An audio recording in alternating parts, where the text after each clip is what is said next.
I shot my stalker tonight. For the past 6 months, I have been relentlessly stalked and had threats against my life made from someone I dated for a month.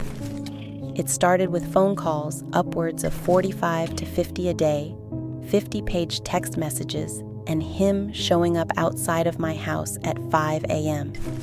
When I wouldn't not comply or feed the negative attention, I began to receive threats, claims that he would murder me and get away with it.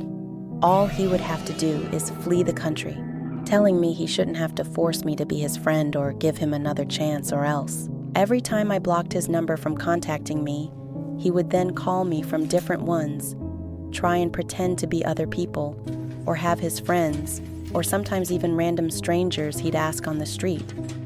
I once scared an unsuspecting guy half to death after informing him that the person who had just told him to call me was actually stalking me, and I sent him proof.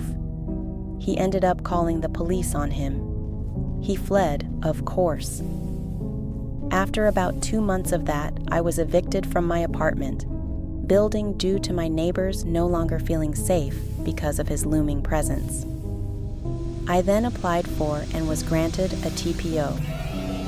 A few days afterwards, I received a picture message of the note the sheriff civil had left on the door of my stalker's then residence with a message taunting me that what you are trying to do was stupid, and a restraining order is just a piece of paper.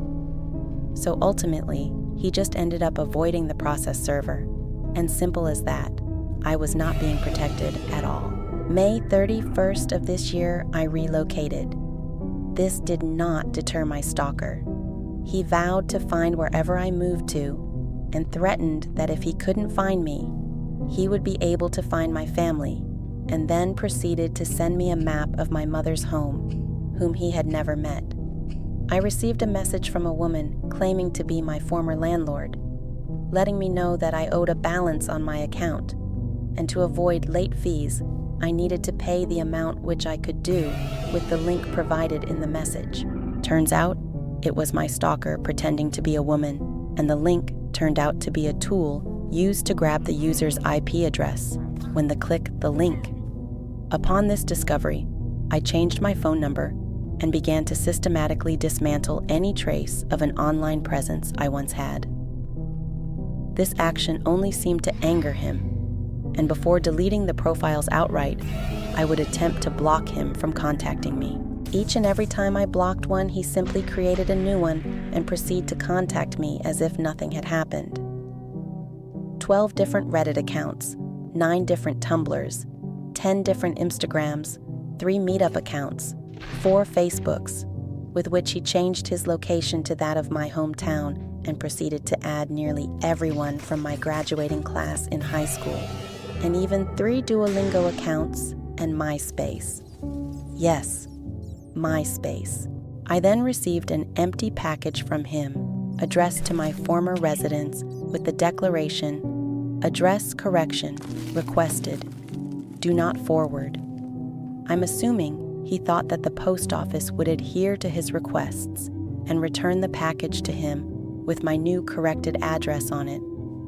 Mid-July, he created a profile using my photos and likeness to threaten my family. When I didn't respond, he proceeded to post semi-nude pictures of me on the profile in an attempt to blackmail me into speaking with him. I did not, and contacted Twitter to report the account and have it removed, which they eventually did. On Oro 8/21/2014, I awoke around 8 p.m. to vigorous knocking and ringing of my doorbell. I look out my window to see who it is, and I was horrified to see my stalker there. I called the police, and of course he fled once again. Over 7 separate police reports filed. This incident was followed by threatening emails from my stalker demanding that I meet him somewhere, or because he had found me, that next time I would wake up to gunshots, and that if I didn't, he would first taser you and rape you in the ass using your boyfriend's blood as lube.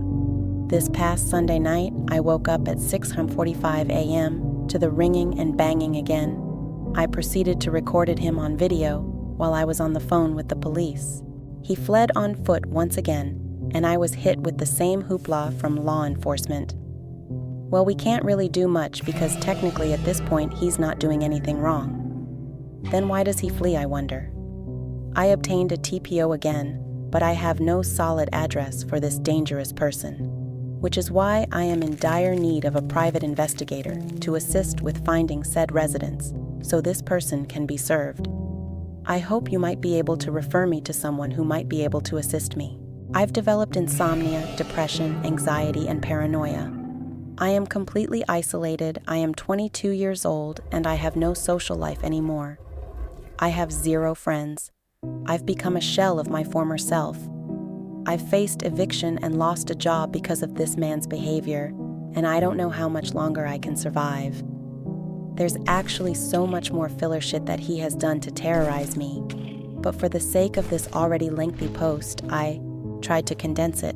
I have proof in the form of recordings, event diaries, and copies of all of his threats, interactions, and attempts to communicate, and would be more than willing to email them to show I'm not lying. I am in LV, if that helps at all.